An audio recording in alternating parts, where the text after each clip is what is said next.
The German government shut down the Islamic Center Hamburg and banned the organization, accusing it of being an outpost of Iran's theocracy.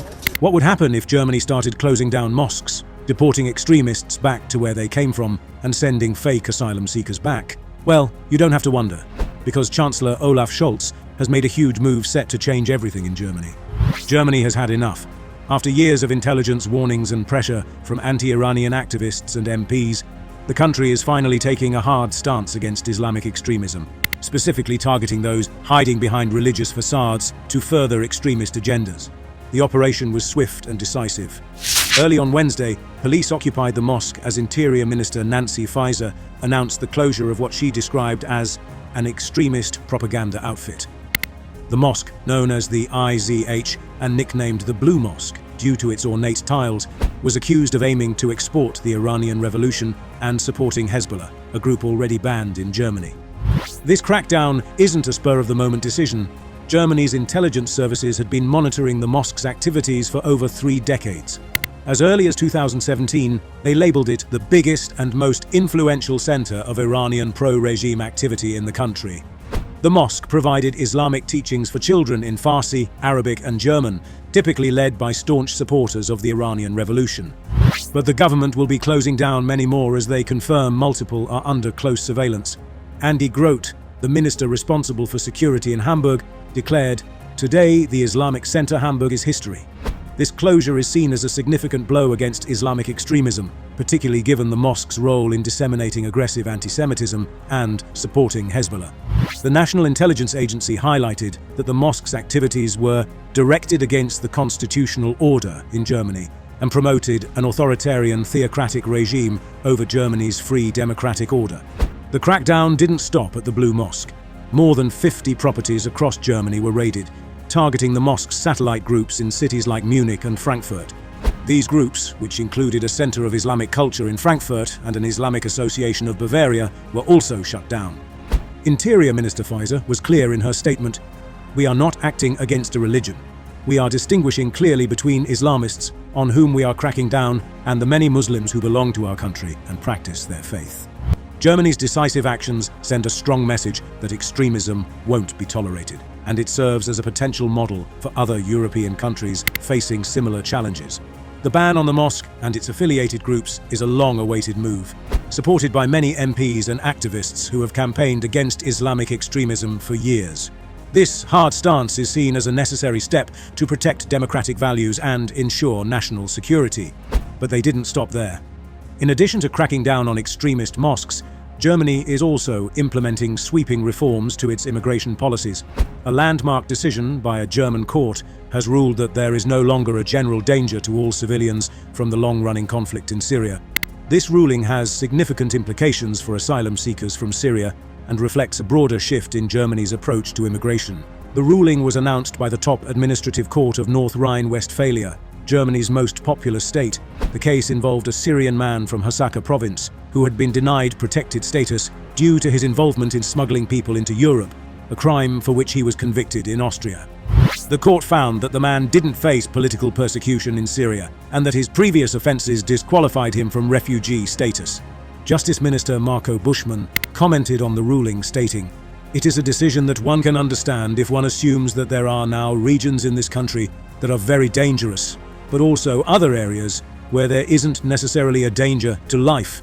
The court's decision marks a significant change in how German authorities handle protection claims from Syrians.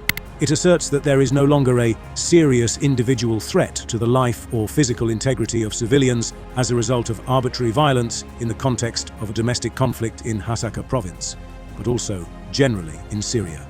This assessment challenges the prevailing view that all of Syria remains equally dangerous for civilians.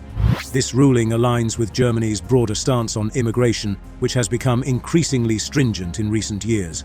Chancellor Olaf Scholz recently vowed to resume deporting criminals from Afghanistan and Syria, reflecting a hardening attitude toward migrants.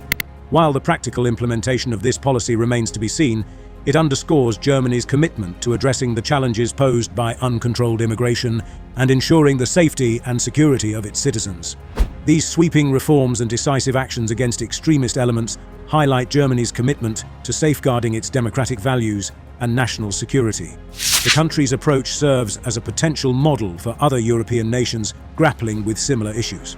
By taking a firm stance against extremism and reassessing immigration policies, Germany is charting a course that prioritizes both security and the rule of law. Germany's hard stance is inspiring other European countries to reassess their immigration policies and take similar decisive actions. Poland, for instance, has long held a strict stance on immigration, which is now being seen as a model for other nations. The Polish MEP Ewa Zajączkowska destroyed the Ursula von der Leyen in a damning lecture focused on the sharp rise in violence against women in Europe. Every violent attack, every tragedy caused by illegal migrants, because you are inviting them to come to Europe. But they are getting seriously tough on the border too. At the beginning of June, tensions at the Polish-Belarus border hit a boiling point. Polish police, who typically didn't carry firearms, were suddenly ordered to do so. Why? Because the aggression from migrants trying to cross the border had reached dangerous levels. There were multiple attacks on officers, culminating in a tragic incident where Private Mateusz Sitek, a Polish soldier, was fatally stabbed while attempting to stop a group of migrants. This heartbreaking event underscored the severity of the situation. The Polish government responded swiftly. An emergency meeting led to Prime Minister Donald Tusk announcing new rules that would allow soldiers to use weapons in self-defense at the border. This decisive action was about more than just protecting border officers. It was about defending Polish territory and sovereignty. Thank you, Mr. President. Dear leftists, I'm very happy to take part in this debate about democracy in Europe. So let me give you some example of very major democracy in Poland, over 1,000 years of tradition of Polish nation. Polish nation rejected you, dear leftists, 8 times. 8 times in a row you have lost elections in Poland. So get used to it, because you're going to lose again. In response to the escalating violence, over 370 police officers were deployed to the border, working alongside soldiers and border guards. This represented a significant increase, with 250 officers being sent in a single day. These officers, now armed, are part of a concerted effort to maintain order and safety at the border. Katarzyna Nowak, the police headquarters spokeswoman, explained that the decision to arm the officers was driven by daily, sometimes multiple, dangerous incidents involving migrants. The goal is clear: to ensure that Polish officers are adequately protected and capable of defending themselves against increasing threats. The Polish government isn't stopping at arming their officers. Prime Minister Tusk has made it clear that new laws will be proposed to support the use of weapons by soldiers in self-defense. This legal backing is crucial, as it gives soldiers a clear framework within which they can operate, ensuring they feel legally secure when protecting the border. The Speaker of Parliament, Szymon Hołownia, echoed this sentiment, asserting that soldiers must have the right to defend themselves. His comments underscore the need for clear regulations, especially given that Belarus and Russia are seen as actively provoking Polish forces. Despite the controversies surrounding these measures, Poland's decisive actions should be viewed as a positive and necessary step. The reality is that European countries are facing unprecedented challenges at their borders. The situation at the Polish-Belarus border is a stark reminder of this. By taking a firm stance, Poland is not only protecting its own borders, but also setting an example for other European nations. The Netherlands is also making significant changes to its immigration policies. The incoming Dutch government has announced plans to opt out of EU rules and introduce the country's strictest ever asylum regulations. Led by the right-wing PVV party, the new coalition aims to implement stronger border controls and stricter asylum rules, setting up a potential showdown with Brussels. Geert Wilders, the leader of the PVV party, stated that the new rules would make the Netherlands less attractive for asylum seekers. The coalition plans to curb labour migration, limit the admittance of foreign students, and introduce stricter regulations for recruiting agencies. These measures are designed to ensure that only those with specific knowledge or expertise are allowed to work in the Netherlands, thereby protecting local jobs and resources. The coalition also aims to limit free movement for people from countries joining the EU in the future. Additionally, they plan to make it legally binding to spend at least 2% of the Dutch GDP on defence, in line with NATO agreements. This approach reflects a growing trend among European countries to take a harder stance on immigration and prioritize national security. By implementing strict asylum rules and enhancing border controls, the Netherlands is sending a clear message that it will not be an easy target for illegal immigration. The actions taken by Germany, Poland, and the Netherlands highlight a broader shift in Europe towards more stringent immigration policies and a firmer stance against extremism. These measures demonstrate a commitment to protecting national sovereignty, maintaining public order, and ensuring the safety of citizens.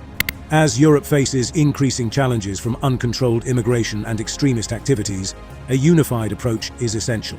By following the examples set by Germany, Poland, and the Netherlands, other European countries can develop robust policies that balance humanitarian concerns with national security priorities. In conclusion, the decisive actions taken by these European nations are a positive step towards addressing the complex issues of immigration and extremism. By implementing strict regulations, enhancing border controls, and taking a firm stance against those who misuse religious platforms for extremist purposes, Europe can safeguard its democratic values and ensure a secure future.